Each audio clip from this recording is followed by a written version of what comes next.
Chapter 4.2 is about exponential functions. So I'm going to go over growth and decay. All right, so let's start with just a little sketch.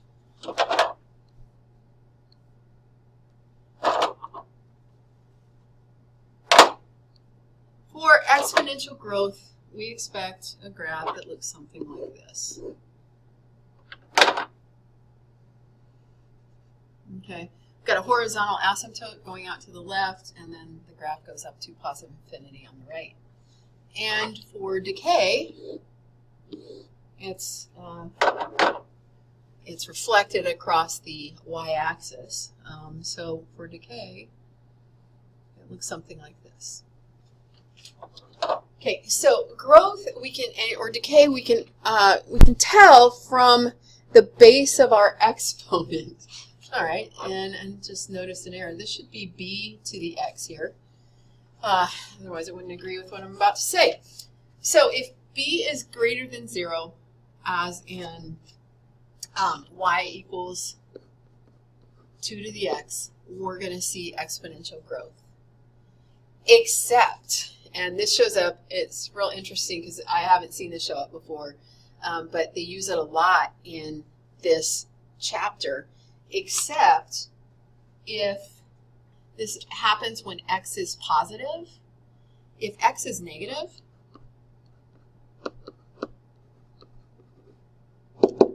such as, y equals 2 to the negative x, then it's decay. So in normal, base is greater than 1, x is positive, it's definitely growth. But if they switch the sign of the x, the exponent, it'll turn into the exact opposite.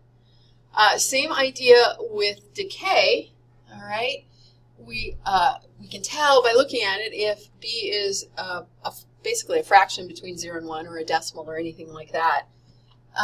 So for example, 1/2 to the x, that is exponential decay. It's going to look a lot like the graph there on the right. Except if x is negative, as in y equals 1/2 to the negative x, then we get growth. Okay, I'm just pointing this out. You'll see it in the following example, so I don't need to do much more there. By the way, when you're graphing exponential functions, always, always, always graph x equals 0 and x equals 1. First of all, you can usually see the base of the exponential function at x equals 1. I'll show you what I mean in the following examples. But also, because our end behavior is pretty straightforward, our growth, it goes to a horizontal asymptote on the left, goes to a positive infinity on the right. With decay, it's the other way around. Then usually we just need 2 points to anchor our end behavior and don't have to do a whole lot of calculating, which always makes me happy. Okay, we're going to graph the following functions. And I'm going to graph them because my x is positive, my base is greater than 1. I know that I have exponential growth, so I'm just going to calculate f of 0. Now, anything to the 0 power is 1. And f of 1, this is where I can see my base. Okay, so I'm going to graph the point 0, 1 and also the point 1, 4. And then I'm going to just make my end behavior consistent with exponential growth, and I am done. But notice that if I look at x equals 1, and the reason I'm pointing this out is because they're asking you to identify the correct graphs in the quiz. If I look at x equals 1, I see 1, 4. 4 is the base to my exponent. Okay, on to the next one, 1/2 to the x power. So again, I'm going to calculate g of 0. That's always 1.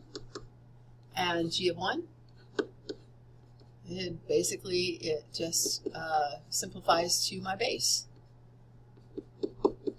Okay, so let's graph those 2 points. At 0, we have a 1, and at 1, we have 1/2. And now we're just going to extend those points. And I realized I gave you really small graphs. I was trying to fit a lot on a page. All right. let's take a look at the next two. Now notice that it's the same as the above, only now my exponents are negative. So here's what I mean. Remember, a negative exponent, it can be made positive by taking my base and putting it to the other side of the fraction. Now, I'm going to write this all to the x power, okay? Because I can do that with a 1. 1 to any power remains 1, and then my 4 in the denominator will be calculated every time I throw in an x. All right, so let's also start with, I'm going to use some room over here, f of 0 equals 4 to the negative 0, which is still 4 to the 0, which is 1. And f of 1 is 4 to the negative 1, which is 1/4. Okay, so graphing those 2 points, 0, 1, and 1, 1/4. Again, I'm seeing exponential decay. Same idea here with 1/2 to the negative x. If I want to make that x positive, I'm going to flip the fraction, and I'll get 2 to the positive x. And you'll see that when I substitute in 0 and 1.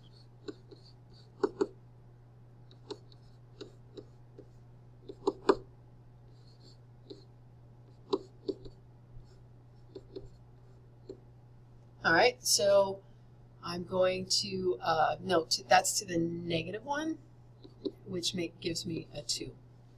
So I'm going to graph 0, 1 and 1, 2. And this definitely looks like growth. So depending on the size of your base and the sign of your exponent, you could either see growth or decay. And you've got to be comfortable with both ideas. Let's do e to the x because this shows up a little bit in our graphing. So f of 0 equals 1. It's always going to equal 1 because anything to the 0 power. F of 1 is equal to e to the 1 power. Now, e is approximately 2.78. All right, let's call that 2.8 to 1 decimal. That's as accurately as we can possibly graph it. So 0, 1, and 1, and a little bit less than 3. And there's e to the x. E to the negative x is going to be, well, let's do our 2 calculations. G of 0 equals 1. G of 1 equals e to the negative 1, which is the same as 1 over e. And now I got to pick up my calculator and calculate. Okay, so 1 divided by e, and on the TI-84, the e is found over on the right. It's a secondary function. There's pi. All right, why can't I find this? Well, let's try this, and I'm just going to put in a 1. All right, so about 0.4.